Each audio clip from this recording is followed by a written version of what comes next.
আসসালামু আলাইকুম প্রিয় দর্শক। আজকের পর্বে থাকছে লাল শাকের অনেক মজার একটা রেসিপি। লাল শাক তো সবসময় আমরা ভাজি করেই খাই।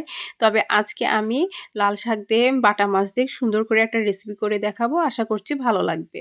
তো এখানে আমি বাটা মাছগুলো একটু বড় সাইজেরই আছে। তো লবণ, একটু হলুদের গুঁড়া, মরিচের গুঁড়ো দিয়ে মেখে নিয়েছি। তো আমি এগুলো প্রথমে ভেজে নিচ্ছি।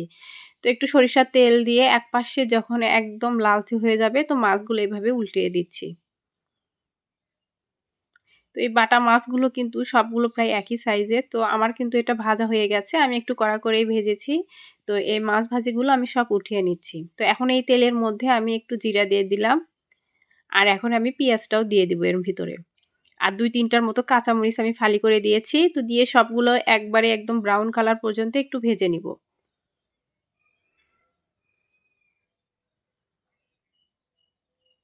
তো পেঁয়াজটা কিন্তু আমার ভাজা হয়ে গেছে। তো এখন এর মধ্যে আমি ১ম এ একটু আলু দিয়ে দিব। তো আলুটা আমি একটু মোটা করে কেটেছি। তো সে আলুটা একটু দিয়ে দিলাম। তো আলুটা দিয়ে পেঁয়াজের সাথে খুব ভালোভাবে ২-১ মিনিট আমি নেড়েচেড়ে এভাবে ভেজে নিব। তো এখন খুব সামান্য একটু পানি দিয়ে নিলাম। তাছাড়া পেঁয়াজটা পুড়ে যাবে। তো দিয়ে ১ম এ এখানে আমি আদা রসুন বাটা ১ চামচের মতো দিয়ে দিচ্ছি। একটু লবণ দিয়ে সবগুলো একসাথে খুব ভালোভাবে মিশিয়ে নিচ্ছি। তো এখানে আমি ১ চামচের মতো মরিচের গুঁড়া দিয়ে নিব। তো দিয়ে সবগুলো মিশিয়ে নিচ্ছি আর ১ চামচের মতো এখন হলুদের গুঁড়া দিয়ে নিচ্ছি। তো শাকের মধ্যে কিন্তু একটু মসলার পরিমাণ কম দিলে কিন্তু খেতে ভালো লাগে। তো সবগুলো একসাথে মসলা এই আলুর সাথে কষিয়ে নিচ্ছি। তো আলুটা দেওয়ার আগেই কারণ হচ্ছে আলুটা আমার সিদ্ধ হয়ে যাবে আর মসলাটাও কিন্তু কষানো হয়ে যাবে। সেক্ষেত্রে শাকটা কিন্তু খুব তাড়াতাড়ি সিদ্ধ হয়ে যায়। আপনারা আলুটা আগে এভাবে সিদ্ধ করে একটু ভেজে নিবেন। দেখবেন যে আলুটা সিদ্ধ হয়ে যাওয়ার পরে শাকটা দিলে খেতেও ভালো লাগবে। তো এখন আমি সবগুলো লাল শাক এখানে দিয়ে নিয়েছি। এখানে ১ আঁটি লাল শাক আছে। আর এই লাল শাকের যে ডাঁটাটা এটা একটু মোটা সাইজের। তো লাল শাকটা দিয়ে এখানে চাপা দিয়ে একটু ঢেকে রাখবো। তাহলে দেখবেন ২-৩ মিনিটের মধ্যে শাকগুলো যখন একটু নেতিয়ে আসবে, তখন এগুলো উল্টিয়ে পাল্টিয়ে দিতে হবে। তো শাকগুলো কিন্তু আমার একদম কমে গেছে। তো আলুর সাথে শাকগুলো খুব ভালোভাবে আমি কষিয়ে নিচ্ছি।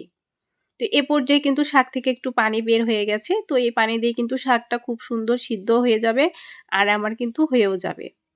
তো এখানে আমি এখন পরিমাণ মতো ঝোলের পানি দিয়েছি। আমি বেশ কিছু সময় ধরে কিন্তু এই শাক আর আলুটা কষিয়ে নিয়েছি। তো এখন ঝোলের পানিটা আমি দিয়ে নিচ্ছি। যেহেতু শাকটা কিন্তু খুব তাড়াতাড়ি হয়ে যায় আর আলুটা কিন্তু আগেই আমার সিদ্ধ হয়ে গেছে। তো সেক্ষেত্রে কিন্তু একবার এখানে ঝোলের পানিটা দিয়ে দিলে কিন্তু রান্নাটা খুব সুন্দর হয়ে যায়। তো এখন আমি যে ভেজে রাখা যে মাছগুলো ছিল এটা আমি দিয়ে দিলাম। এখানে আমি সবগুলো মাছ দিইনি। ৩ পিস মাছ দিয়েছি। দিয়ে আমি ঢাকনাতে ঢেকে ঝোলের পানিটা কমিয়ে নেব। তো আশা করছি আজকের এই লাল শাকের রেসিপি আপনাদের অনেক বেশি ভালো লেগেছে। তো ভালো লাগলে অবশ্যই চ্যানেলটি সাবস্ক্রাইব করবেন, লাইক, কমেন্ট অ্যান্ড শেয়ার করবেন। তো আমার কিন্তু এটা কিন্তু হয়ে যাবে প্রায় ঝোলটা যখন একটু কমিয়ে আসবে এভাবে কিন্তু রান্না করলে কিন্তু এই লাল শাকেরটা খেতেও মজা লাগে। আর দেখবেন বাসার সবাই অনেক বেশি পছন্দ করবে যদি এভাবে একবারে লাল শাকের যে তরকারিটা এটা করে দেন।